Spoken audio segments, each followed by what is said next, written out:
hugas, iwas. Magandang tanghali Pilipinas. Mask, hugas, iwas. Yan po ang kinakailangan para tayo po ay pangalagaan ng ating kalusugan nang tayo po ay makapaghanap buhay. Well, magandang hapon po sa inyong lahat. Kung inyong matatandaan, naglabas ang inyong IATF na isang resolusyon. Ito po yung IATF Resolution 80 kung saan pinayagan ang pagbabalik ng motorcycle taxi pilot study. Kaugnay nito, inatasan ng National Task Force at DOTR na ipatupad at i-monitor ang nasabing pilot program. Naglabas ang NTF ng operational guidelines para sa motorcycle taxis at tricycle backriding. Ito pong ilan sa mga salient points. Unahin natin ang motorcycle taxis. Para sa motor taxi drivers, dapat ay nasa maayos na kalusugan bago ang kanilang accreditation ng motorcycle taxi application providers as certified ng clinic ng accredited ng DOH.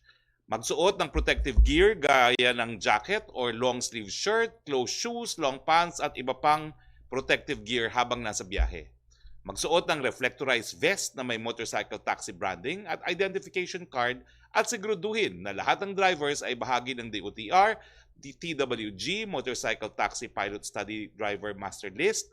Gumamit ng sariling helmet na may full face visor habang biyahe na magsisilbing face shield. Magsuot ng face mask at na natatakpan ng ilong at bibig. Mag-submit ng body temperature at motorcycle sanitation report bago magsimulang bumiyahe sa motorcycle network company o ride-hailing service. Mag-fill out ng health declaration form ng DOTR, accredited motorcycle apps bago bumiyahe. Siguraduhin ang mga kamay ng driver at pasahero ay nag-sanitize bago sumakay ng motorsiklo. Gumamit ng motorcycle unit na walang modified parts, components, or accessories.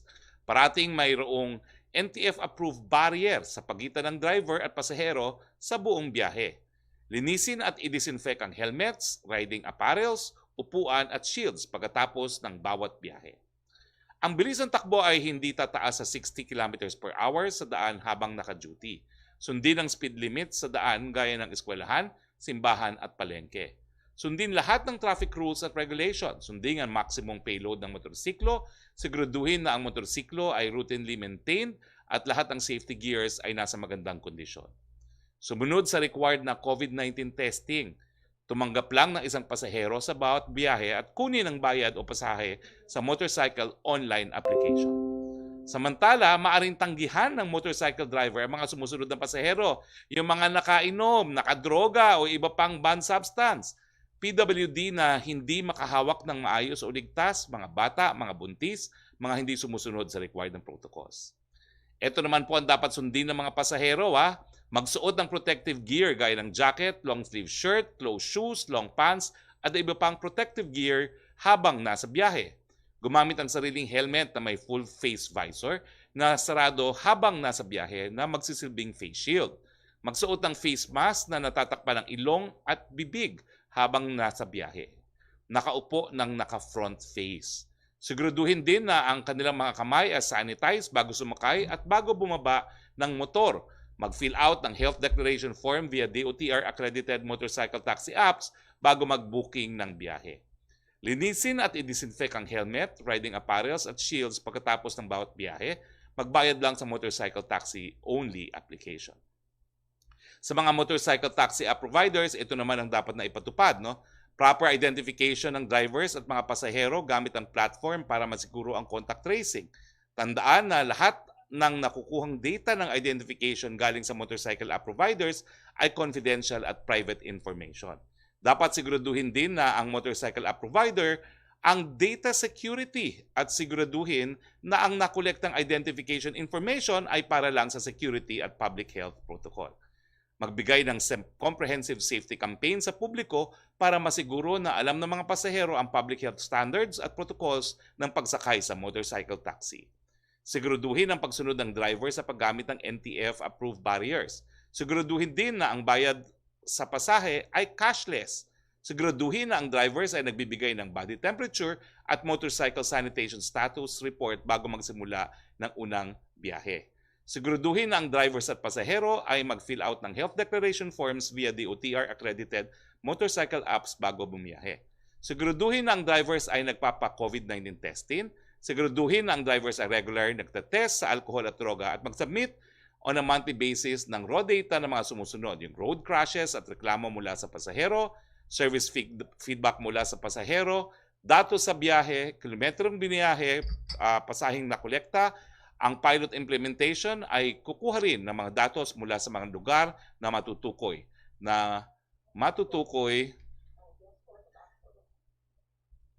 ang best course of action para sa lugar na iyan. Magbigay ng feedback mechanism ng driver at pasahero para maipaalam ang reklamo at iba pang issues. Okay, napakadami pong mga nagtatanong, no? Ano ba ho yung nangyari kahapon? Well, kahapon po, busy-busy po ang ating presidente, no? Nagsimula po yan sa mga oath-taking. Isa sa mga nag-oath ay yung ating bagong speaker, Lord Alan Velasco. Matapos po yan, nagkaroon po ng pagpupulong nga po. Nagpulong po ang presidente, kasama po si Secretary Maynard Guevara, ang ating OIC Director ng NBI, Distor, si Executive Secretary, si Secretary Bongo, Senator Bongo, I stand corrected. At kasama po nila mga 40 pong mga opisyal ng BI, lahat po ay nasuspinde o nakasuhan na ng ombudsman at tungkol nga po dito sa pastillas. Now, ang nakuha ko pong impormasyon ay kalma naman po ang presidente nang siya'y pumasok doon sa kwarto na kung saan naganap ang pagmi-meeting. At nung simula po ay inutusan niya yung kanyang isang aide na ilabas yung isang box na pula at bigyang isa-isa yung 40 mga empleyado ng BI. So binigyan po sila ng isa-isang pastillas. Matapos po mabigyan ng tigi-tigisang pastillas, ang sabi ng presidente, kainin nyo yan dahil yan po ay may pera. Pero hindi naman po nagpilit ang presidente kasi nga po nandun daw si Secretary of Justice Maynard Guevara at ang sabi niya baka ako makasuhan, no? Dahil nandyan si SOJ. So hindi naman po niya pinilit na kainin ng mga taga-BI yung pastillas na may pera. No? Pero sabi rin po ang presidente na talagang dapat matigil na ang korupsyon at ang sabi naman po ng presidente, kayo ay ng mga nakasuhan na, depensahan ninyong mga sarili ninyo dahil kung hindi, talagang makakalaboso sila. Sa panig naman po ni Secretary Guevara, sa harap ng presidente, sinabi niya na yung Expanded Task Force on Corruption ay magpapatuloy po ng kanilang investigasyon sa CID rin po.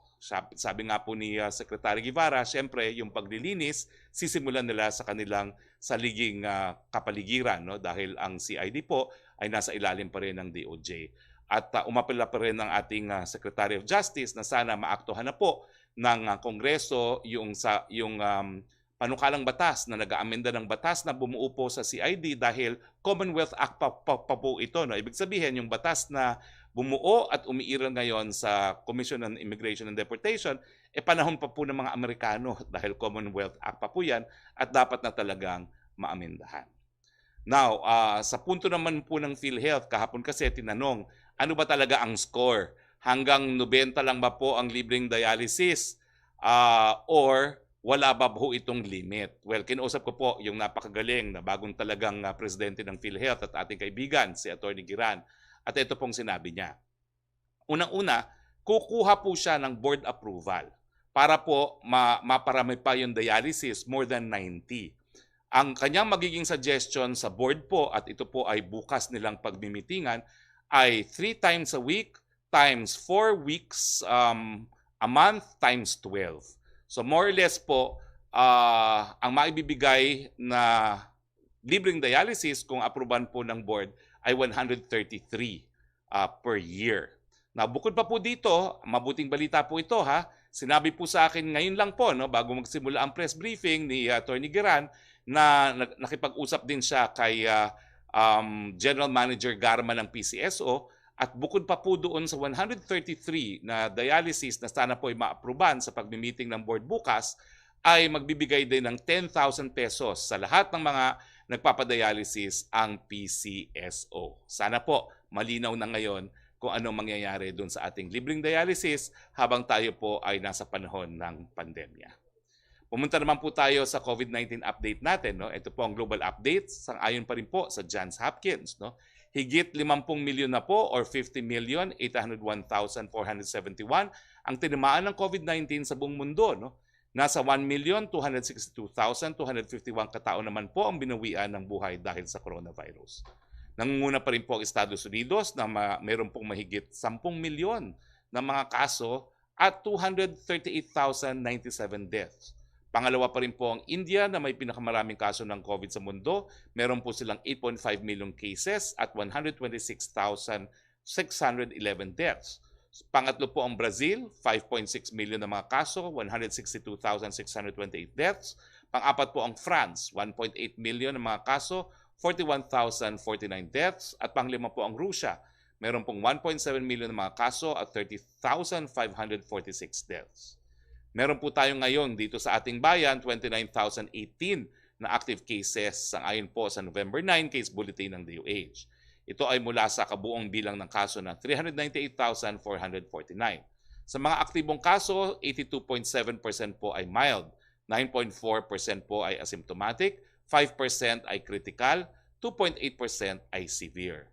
Meron na po tayong na-report na 361,784 na recoveries. Samantalang nasa 7,647 naman ang binawian ng buhay dahil sa coronavirus. Nakikiramay po kami. Pumunta po tayo sa ating critical care capacity. Ito po maganda po ang ating critical care capacity pero hindi ibig sabihin magpapabaya na po tayo. Kinakailangan abutan po natin ang bakuna na hindi na po magtatagal ay lalabas na. Isa nga po sa balita kahapon, malaking balita, yung daw bakuna ng Pfizer, 90% effective.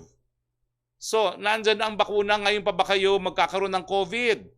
Kailangan po, mask, hugas, iwas. Abutan po natin sana lahat ang bakuna. Pero pagdating nga po sa ating critical care capacity, meron po tayong 56% available pa pong mga ICU beds, 60% available na isolation beds, 69% po ang available ward beds, at 78% po ang available na ventilators. Huwag mo po nating naisin na gumamit ng mga kamang yan. Mask, hugas, iwas. Dito po nagtatapos ang ating briefing. Now, dahil nga po malapit na ang bakuna at 90% effective ang bakuna ng Pfizer na nakabase po sa Estados Unidos, kagabi po kinausap na natin ang ating ambahador sa Estados Unidos, wala pong iba kundi si Ambassador Jose Manuel Babes Romualdez. No, ito po isang pre-tape interview para pag-usapan ano na ba talaga ang mga developments pagdating sa bakuna na manggagaling po sa Amerika. Ito po yung aming usapan kagabi ni Ambassador Romualdez. Panoorin po natin. Well, makakasama po natin ngayong hapon ang ating ambahador sa Estados Unidos. Wala pong iba kundi si Ambassador Babes Romualdez. Ambassador Romualdez, good afternoon and welcome to the press briefing. Thank you very much for inviting me, Secretary Harry. Yes, Ambassador, ang tanong lang po ng marami, ano na po yung estado ng mga vaccine na sinusubukan gawin sa Amerika? Meron na ba hong inaasahan tayo na marirehistro sa FDA? At ilan ba ho silang mga vaccine na ginagawa? At ilan na po yung matatapos sa third stage ng clinical trial? Ambassador Romualdez, the floor is yours. Well, first of all, meron na tayong contact sa mga pharmaceutical companies dito. We've been talking to them since 3-4 months ago. At yung Pfizer ang unang-unang lumapit sa atin dahil kinausap nga ni Secretary Roque, si Secretary Pompeo, na kung pwede meron tayong access. No? So immediately tumawag sa akin yung Pfizer at meron silang country manager dyan sa Manila. Right now, sila ang pinaka-nauuna ngayon dito sa Amerika na ma-approve dahil 90% ang efficacy ng Pfizer. At hindi naman ang maganda dyan hindi naman ibebenta sa mga bayan kagaya natin na mahal dahil alam nila na tayo'y simple country, moderate. So it will be sold to many of their allies, specifically the Philippines, na hindi naman gano'ng kamahal. It will probably be around $5 siguro per shot at maganda na yun. So yan ang unang magandang balita. sa Pfizer. No? Moderna rin ay ready mag-supply sa atin kung gusto natin. The other thing, Secretary, meron tayong lumapit sa amin yung mga private sector na gusto rin tumulong sa atin dyan sa Manila. No?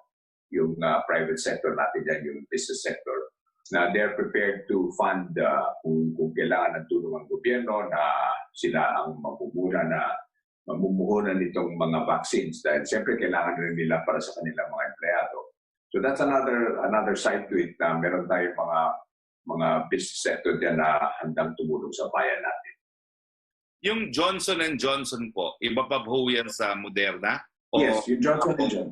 Yeah. Iba pa yung Johnson & Johnson pero medyo nagkaroon sila ng konting setback. Pero sa tingin namin, by more or less by the end of this year, by December, medyo approved na ng FDA dito. Ang inaasahan na lang natin yung ating FDA dyan sa Pilipinas at sa DOH. Siyempre, kailangan natin masigurado na itong mga vaccine, maski na-approve na dito sa Amerika, kailangan approve din sa atin dahil ayaw natin mangyari doon sa take-vaccine. No? So, tama naman ang ginagawa natin. Pero sa tingin ko, itong mga vaccine na masusupply may bibigyan tayo ng supply dito, galing dito sa Amerika, will be available for us by early next year at the latest. Ambassador, paano po natin masisiguro na makakakuha tayo ng supply dyan sa mga American companies na nagmamanufacture ng bakuna? No? Meron ba ho tayong bilateral agreement with them? Meron tayong trilateral agreement? Ano po yung mga hakbang na ginawa natin para masiguro na meron tayong maangkat na bakuna? Actually, meron na tayong agreement. Sabi nga na kinausap nga ni Secretary Locsin, si Secretary Pompeo noong last April pa. At yung usapan nila doon na yung US government themselves, the one that is encouraging their pharmaceutical companies to talk to countries like ours. At ang Pfizer ang nauuna dahil meron silang country manager dyan na kausap ko lagi sa telepono at sinasabi sa akin na sila nagpa-follow up sa FDA natin. Once na-approve tayo ng FDA natin dyan, they're prepared to already plan the supply for us. No? Alam naman natin na Secretary Harry, kailangan natin ng at least 60% ng ating mga population should be vaccinated. So, lahat ng supply na makukuha natin na galing sa China, sa Russia, o sa Estados Unidos, o iba pang bayan, malaking tulong yan dahil malaking kailangan natin at marami namang handang tumulong sa atin ng mga bayan na iba. May mga tanong lang po, si P. Ranada, no? Kasama po natin sa Malacañang Press Corps. Yung unang tanong po, na-discuss nyo na, what is the latest on the Philippine Embassy's talks with COVID-19 vaccine manufacturers? Yung pangalawang tanong po niya, are we targeting to secure a supply of the Pfizer-BioNTech vaccine, which the manufacturer claim is 90%? No? Parang nasagot yun na rin po yan. No? We are already in contact with Pfizer. Pero yes, wala pa tayong written agreement na ginagarantihan nila na meron tayong minimum na maangkat? Actually, wala silang minimum na hiningi sa atin. Basta sa kanila, basta ma-approve lang sila at sabihin natin sa kanila kung ano ang kailangan natin.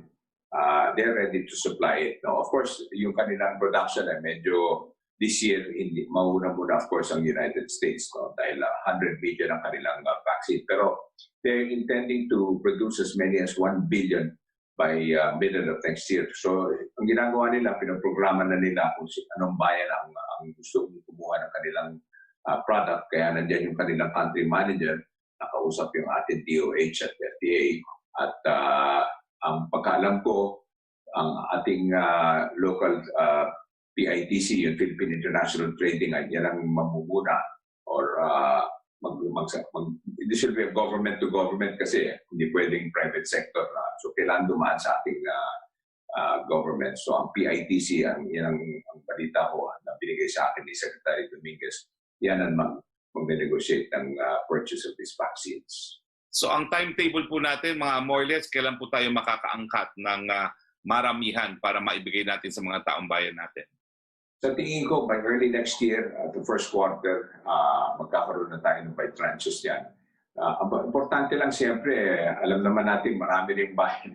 We have 180 countries who are affected by this this virus, and so the demand is very high, at least for the first tranches of this supply, no. Pero they're very confident na masusupply nila lahat ng mga kailangan ng mga mag-order na ngayon na gusto nating bumili sa kanila, or at least it is, like I said, government to government, kaya kung anong kailangan natin, they will make it available for us in the very near future. Pero like I said, the first quarter of next year, medyo magandang pag-asa na itong mga kukunin natin dito galing sa mga pharmaceutical companies ay mas supply sa atin. Last question po ni Pia Ranada. President Duterte says he doesn't want to pay a reservation fee for Western vaccines. How does this affect our efforts to secure a supply of US-developed vaccines? Well, actually wala namang hinihingi silang wala silang hinihingi na down payment o maski ano, no. Ang kailangan lang siyempre yung kontrata, and we're prepared to purchase, parang purchase order lang na pipirmahan natin that the government is prepared to purchase. Kasi kailangan nila malaman na definitely kung anong kailangan natin eh. Siyempre, itong mga pharmaceutical companies, they have to talk to so many other countries, at they need a commitment kung ano talagang kasi isa-set aside na nila para sa atin yan.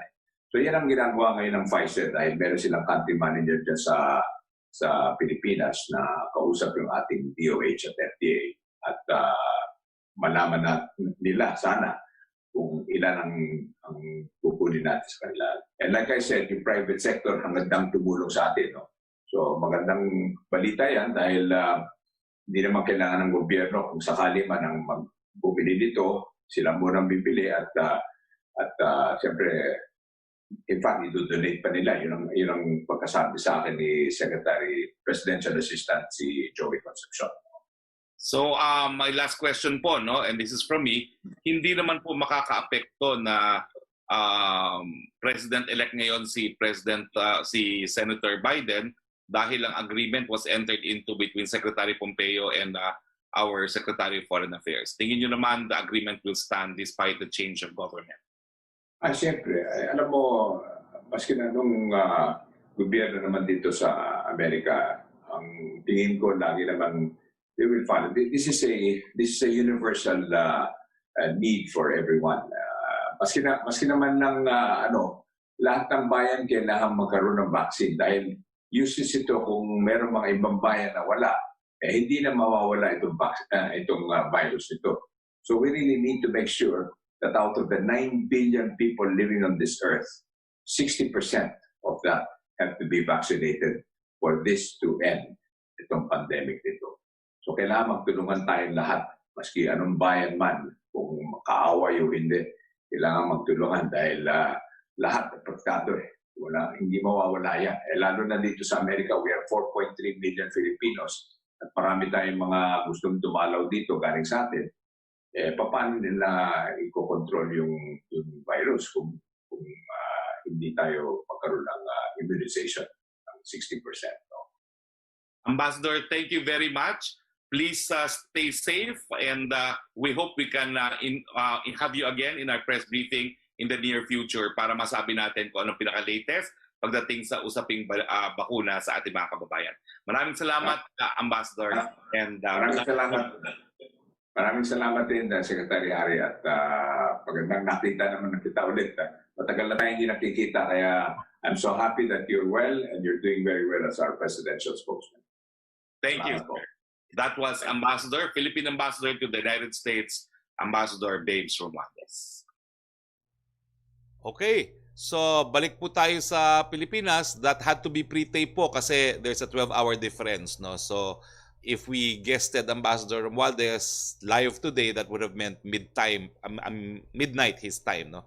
That would be unreasonable naman po. So let's go to our open forum now. Yusek Roque.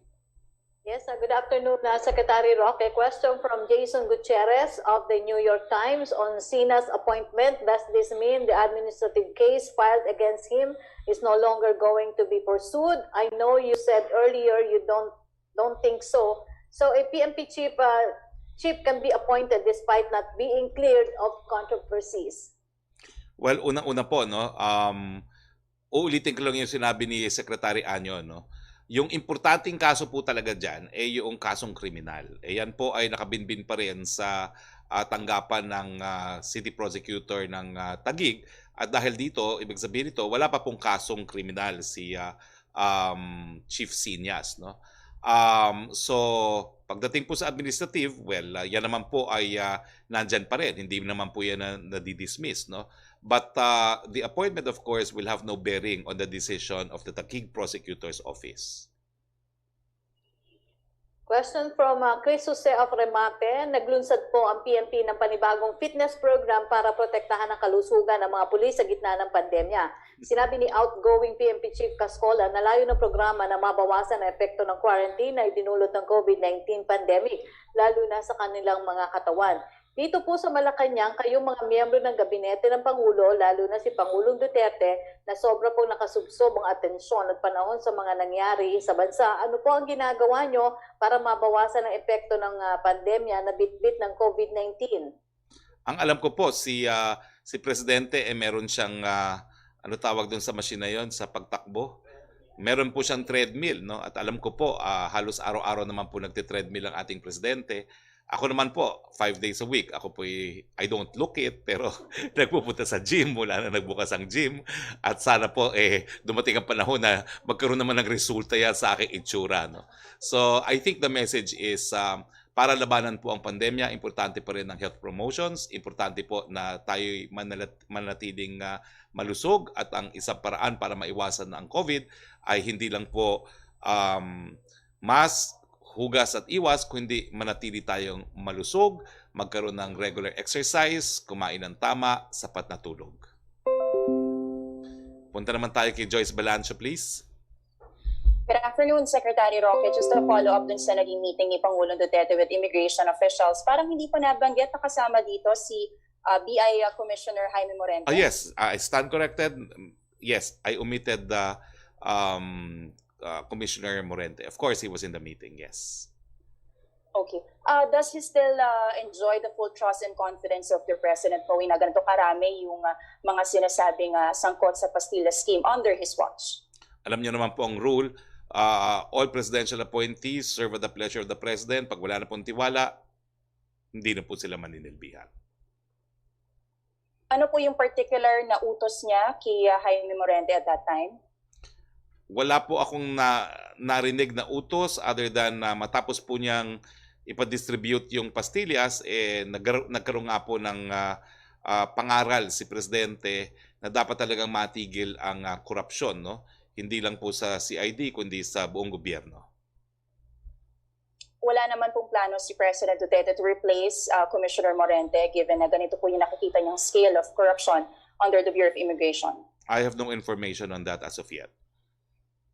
On a different topic, Secretary Roque, the Office of the Solicitor General filed a petition before the Supreme Court asking Associate Justice Marvin Pionen to inhibit himself from the election protest filed by former Senator Bongbong Marcos. Now, as a government lawyer, si Solgen, ano po ang state interest dyan sa election protest ni Senator Bongbong Marcos at bakit po kailangan na mag-medal ang Solgen? Well, sa batas po na bumuo ng Office of the Solicitor General, they're actually counsels for the people. No? And I suppose ang motion had to be filed because it is the interest of our people na malaman natin kung sino talagang nagwagi sa eleksyon para sa vice-presidente. Did he ask approval first from President Duterte before he filed that petition? Hindi naman po ganun ang ating presidente. He does not micromanage. Hinahayaan po niya ang kanyang mga gabinete na bigyan ng atensyon at umakto sa mga bagay-bagay na nasa ilalim na kanilang mga ahensya. Thank you very much, Joyce. We go to Yusek Roque again. Okay. Secretary, question from Rosalie Cos of UNTV regarding po sa mga produkto na nai-introduce sa market like air purifiers, yung HEPA filters, and those claiming COVID virus killers. Gumagamit ba kayo nito at napag-usapan na ba ito sa meeting ng IATF? Well, ang air purifiers po, bagamat merong maraming gumagamit at ako po mismo gumagamit yan, hindi po yan napag-usapan sa IATF. Pero yung HEPA filters na pag-usapan na po at kasama po siya no doon sa mga health standards na na sinusulong natin, no? Second question po niya, pwede ba itong gawin mandatory ng IATF sa mga places of convergence sa government and private offices and transportation? Alam ko nga po sinusulong yung paggamit ng HEPA filters, no? Pero lilinawin ko po kung ito ay magiging mandatory o recommendatory. I will clear this up po, and I will on Thursday I will have an answer. Yes, punta naman tayo kay Tricia Tirada, please. Hi, good afternoon, Secretary. Sir, doon pa rin po sa issue ng Pastillas scam. So how does the President intend to fix corruption in the Immigration Bureau? Kasi medyo matagal na po ito and it's been years and it still remains unsolved. Now, aside from investigating and firing erring officials or personnel, ano po yung drastic measures that we can expect that the President will do to really fix corruption in general? Well, alam niyo naman po, no, as President, and because of the separation of powers ng executive and judicial branch of government, the most that the President can impose by way of penalty is to remove them from service, no? At yan naman po nangyayari. Remove them from the service or impose suspension on them. At yan naman po ang nangyari dito sa 40 katao sa CID. So sir, ano po yung pwede niya maging appeal or ongoing appeal sa ating Congress so that it can help him solve corruption? Kasi di ba po, yun nga po yung trust niya for the remaining 2 years in his office. Well, pagdating po sa CIDs, isa sa minungkahi nga po ni Secretary Guevara ay yung pagsasabatas ng panukalang batas na nag-update po at nag-modernize ng batas na bumuo sa CID dahil Commonwealth Act pa po yan. Pero pagdating po sa corruption in general, we don't have to reinvent the wheel. Kaya nga po pinupukpok din ng Presidente ang pagtanggal ng red tape dahil as Gunnar Myrdal, Nobel Prize awardee, said, no, discretion is the source of corruption. So kinakailangan sa pagtakbo ng gobyerno, alisin natin yung mga discretion ng taong gobyerno nang sa ganon, wala nang pagkakataon na magkaroon ng korupsyon. At syempre po, yung mga ginagawa ngayon ni Presidente na talagang sinusulong ang mga kaso laban sa mga korap na mga opisyales ay mensahe sa lahat, no? Na kung gusto ninyong yumaman at kung gusto ninyong kumita bukod pa sa sweldo sa gobyerno, huwag kayong magtrabaho sa gobyerno, sa pribadong sektor kayo magtrabaho. Secretary, si Chief Legal Counsel Salvador Panelo in his program said that admin allies must ensure that the President's successor will continue what he started. And he said that the best person to take that place or to take on the presidency is the President's daughter, si Mayor Inday Sara. He also raised the idea of having the President as her Vice President if ever. Ano pong tingin ng Malacañang dito? Well, that's the personal opinion of Secretary Panelo, and we respect his opinion. Sir, last yung Sinovac trials in Brazil has been stopped, noting serious adverse effects. How will this affect our search for the vaccine? Well, hindi lang naman po Sinovac ang ating inaasahan, no? Meron pong Sinopharm, meron pang isang bakuna sa China, meron pong Pfizer, merong Moderna, merong AstraZeneca, no? So we're hoping na yung higit kumulang 10 mga bakunang dinidevelop, at least ilan sa kanila ay makakapasa ng 3rd clinical phase of trial. Thank you, Secretary. Thank you very much, Trish. Balik tayo kay Yusek Roque. Yusek Roque? Yes. Secretary, tanong po mula kay Rose Novenario ng Hataw. Ang online sabong ba ay legal at pinapayagan na? Kung illegal pa po, bakit namamayagpag na at hindi mapatigil ng mga otoridad? Hindi po legal ang online sabong. Ang huling balita ko po, si Chairman Andrea Domingo, humingi na po ng tulong sa NBI para nga po mapasara itong mga nagpapatakbo ng online sabong. Thank you, Secretary. Thank you po. Si Melo Acuña, please. Good afternoon, Secretary. Magandang hapon po. Magandang hapon Tanong po. lang, ano po ang masasabi ng Malacañang? Meron pong ginagawa ang Metro Manila Development Authority na isarado yung lahat ng U-turn slots along EDSA, which will cause heavier traffic and more gas consumption. Ano po kaya ang pwedeng gawin dito? Well, tiwala naman po kami na kung ano yung naging desisyon ng MMDA ay napag-aralan po yan. As I said, hindi naman po micromanager ang ating presidente. Let's give it a try. Kung ito naman po ay talagang hindi gagana, pwede naman po itigilin ng MMDA. But meanwhile, we ask for everyone's cooperation. Kasi patuloy talaga tayo naghahanap ng solusyon dito sa problema ng traffic. Yeah. Thank you, Secretary. Ano po ang update doon sa mga nawawalang SAP ng mga barangay residents? I referred a case to you yesterday. What is the SOP para makuha kung saan naroon ang problema? Yan naman po ay pinagbigay alam ko na sa Department of Social Work and Development. No? Ang ginawa lang po talaga ay tinanggal yung mga double entries sa mga SAP beneficiaries. So hindi po dapat mawala, kung ikaw ay entitled to SAP, hindi dapat mawala yung pangalan mo. No?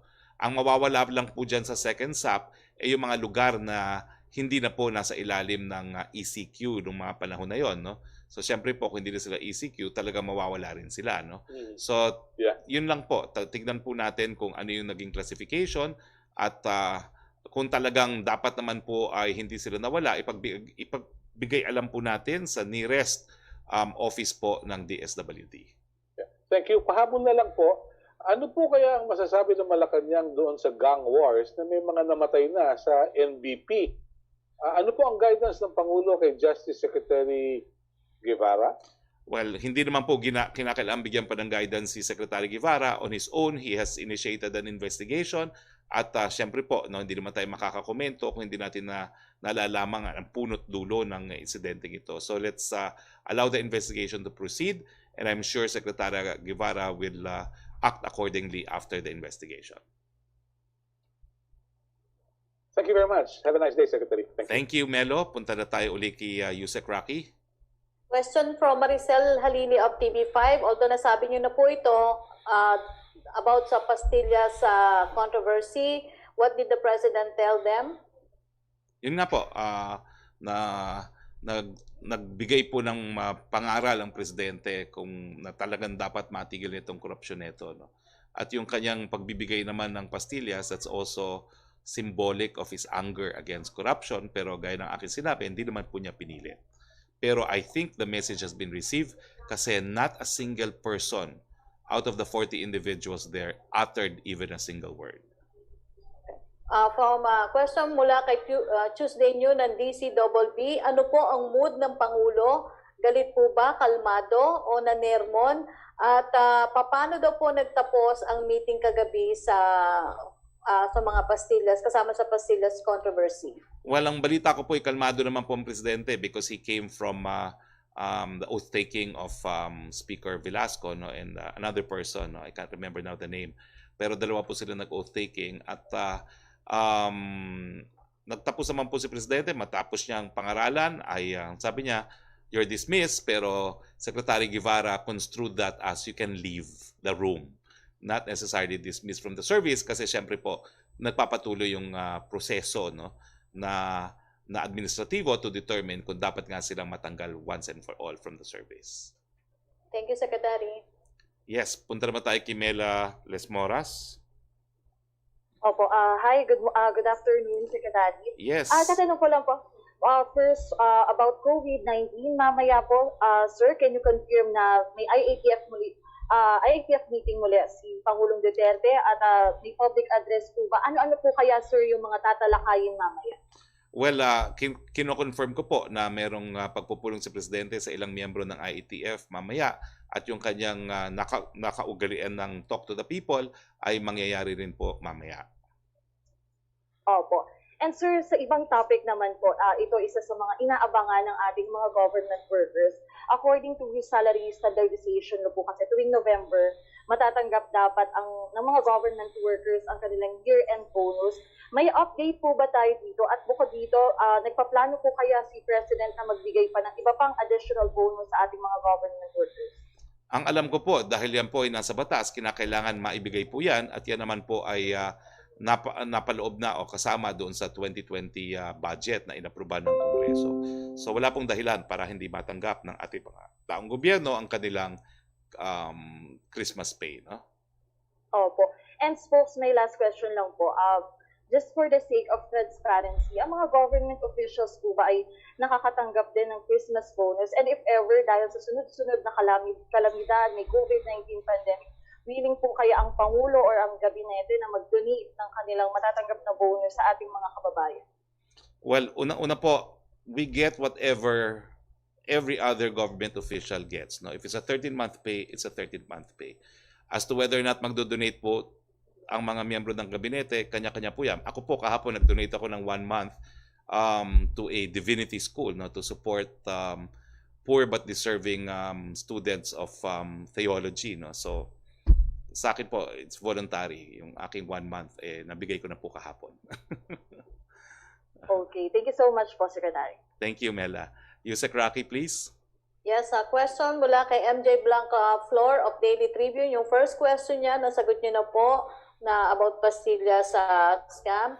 May we get Palace reaction on PSA report that our GDP contracted by 11.5% in the third quarter of 2020? Ay, siyempre po, yan ay malungkot pa rin balita. Pero yan po ay improvement doon sa 16.5 na pagbaba ng ating ekonomiya nung second quarter. So kung meron po kayong, ewan ko kung makikita natin itong graph na ito, ay so nagre-recover na po ang ating ekonomiya from an all-time low of 16.9, I stand corrected, 16.9 pala yung contraction nating ekonomiya, ay ngayon po naging negative 11.5. So bahagyang umangat na po ang ating ekonomiya. Nagpapatunay po that the worst is over. Pero kaya naman po nangyari ito kasi nga po nag-MECQ na naman tayo sa Metro Manila at ilang mga probinsya sa Calabarzon at dito po nanggagaling talaga ang 60% ng ating GDP. So ang mensahe po natin, nandyan pa po si COVID. Pero alam na natin po kung paano maiwasan si COVID. Kinakailangan na po talagang buksan ng ekonomiya. Pero kinakailangan po mask, hugas, iwas, at pagsasakay naman po tayo ng pampublikong transportasyon. Kasi paano naman makapagtrabaho ang ating mga kababayan kung kulang ang transportasyon? Kinakailangan sundin natin yung 7 commandments sa pagsakay ng public transportation. Ano itong 7 commandments? Mask. Kinakailangan may mask. Dapat merong face shield. Dapat walang usapan. Walang kainan. Kinakailangan frequent disinfection. 1 seat apart at kinakailangan siyempre po walang symptomatic na sasakay ng public transportation. Yung second question po niya, will the President address the nation tonight and will the IATF discuss the proposal to ban in-person caroling during the meeting later in the day? Well, mamayang gabi po yung meeting ng ilang mga miyembro ng IATF kay Presidente. Ang next meeting ng IATF ay today po, hindi, Thursday. So, ako na po siguro magtatanong kasi palaging lumalabas po yan sa balita, no? At marami na pong mga lokal na opisyales na nagbaban, no? Ang Manila at Quezon City nagban na po ng caroling. So, tatanungin ko na rin po sa IATF para maging uniform po yung rules. Thank you, Secretary. Okay, Joseph Morong, please. Sir, good morning. Morning.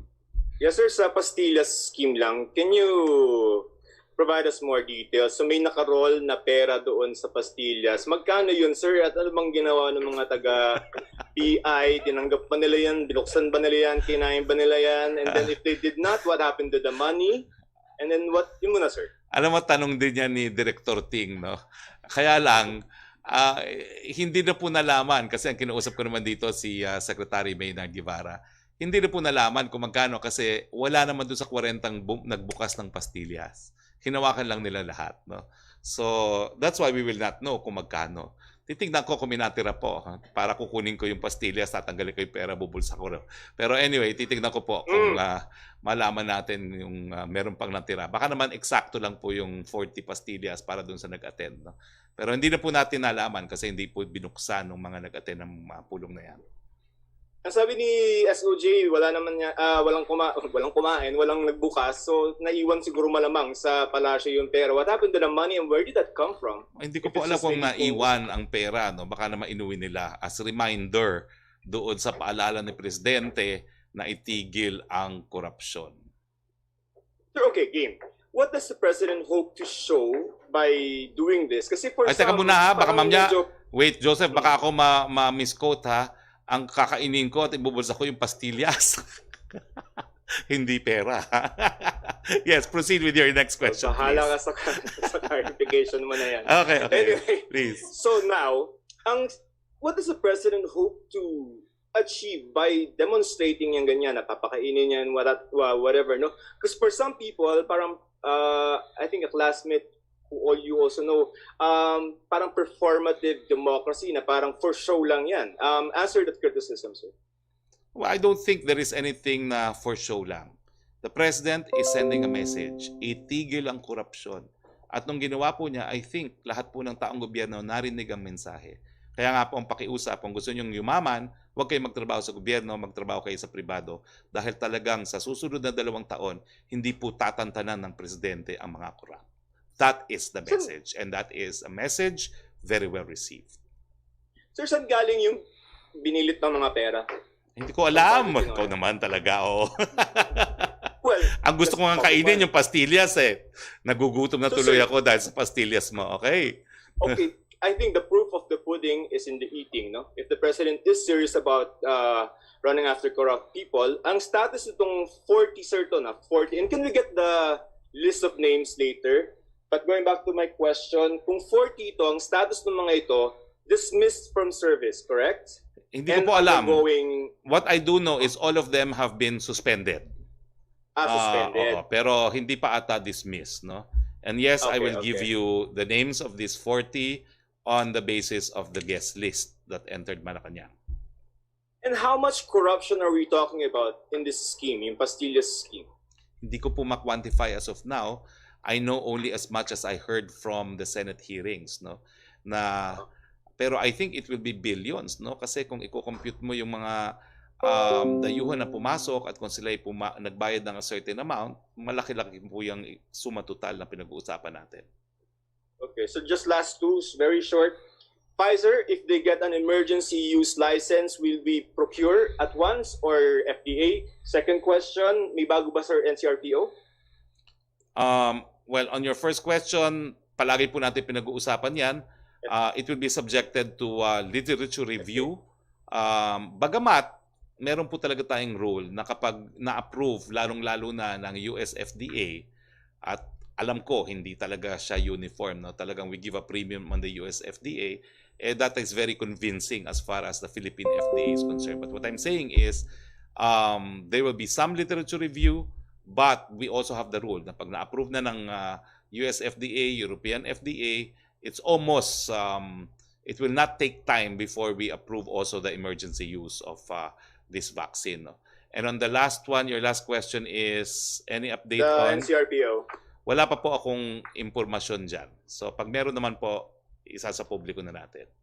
So, I think clarification mamayang lang, hapon if pa lang the- yung turnover is this afternoon. Correct, sir. Oo. Sir, isa lang yung sa Pfizer. So pag meron doon emergency use, we can also use the Pfizer vaccine on an emergency basis here. Yes, but it's not automatic. Kahit pa paano, Okay, magkakaroon ng okay. some review yan.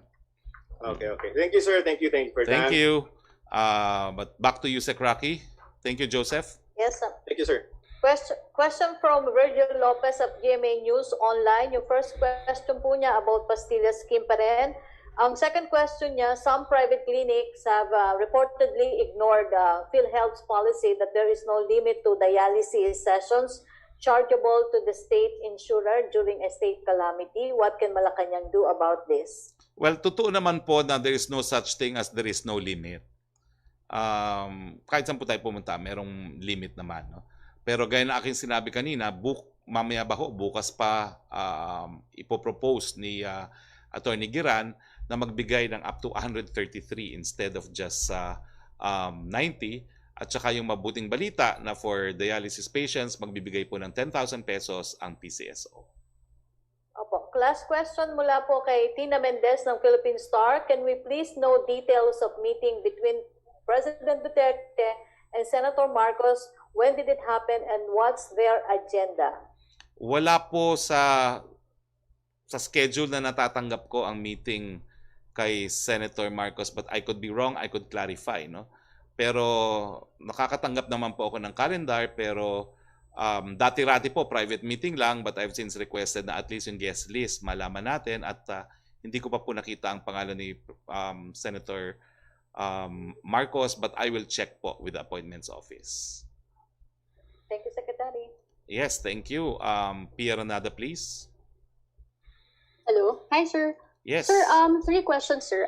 First, on the Pastillas meeting last night, yung with the BI. Sir, you were speaking of the president sending a message during that meeting. So, sir, what message does it send when the president just casually gives out money to government personnel suspected of corruption? He did not casually give out money. He was sending a message na he will not tolerate corruption, and that is why his instruction was eat the money. Okay, so it's not casually giving money. No? He did not insist that they actually physically eat it out of deference to the presence of Secretary Guevara, but I think the message has been received not just by the 40 who attended the meeting, but by all in government. But sir, if it wasn't casual, sir, saan yung accounting ng pera? Why don't we know where it came from? Why don't we know how much was inside the pastillas? Hindi ko po alam kasi hindi nga nabuksan so hindi nakita ni Secretary Guevara, who is my informant on this meeting, no, kung magkano yan. Okay, sir, second question. Does the palace think that Solicitor General Calida's support for Bongbong Marcos during the 2016 elections affect his motivations in filing a motion for Supreme Court Justice Leonen to inhibit from the VP electoral protest case? Let's just say that the matter of inhibition is now left to not just Justice Leonen, but to the court itself. I will not comment on that. Solicitor General Calida is accusing SC Justice Leonen of bias, but is it also then proper for Calida, who publicly supported Bongbong Marcos, to file this kind of case?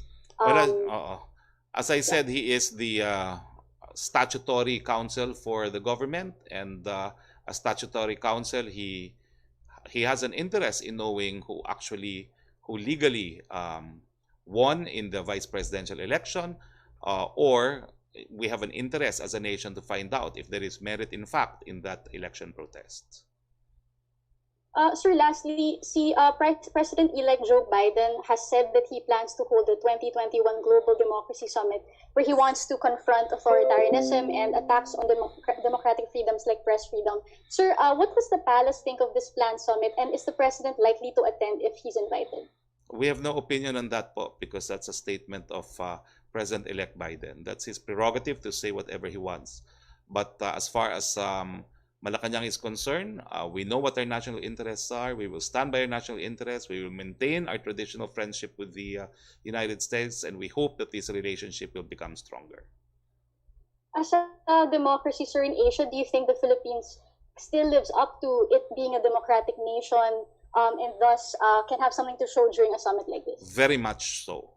We have an independent judiciary, we have a functioning Congress, and we have an executive whose powers are patterned after the powers of the U.S. presidency. All right. Thank you, sir. Thank you very much.